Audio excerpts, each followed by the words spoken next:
I każdy z nich się przechwalał, kto ma najlepszą gumę. Rycy mówi tak, my mamy taką gumę, że jak nasze statki podwodne by tą gumą otoczyły, to oni tarły po samym dnie, statkom się nic nie stało.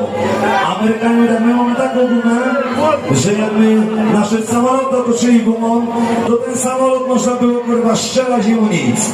A Polak mówi tak, słuchajcie, bo to Polak, to był gościu spod Płocka.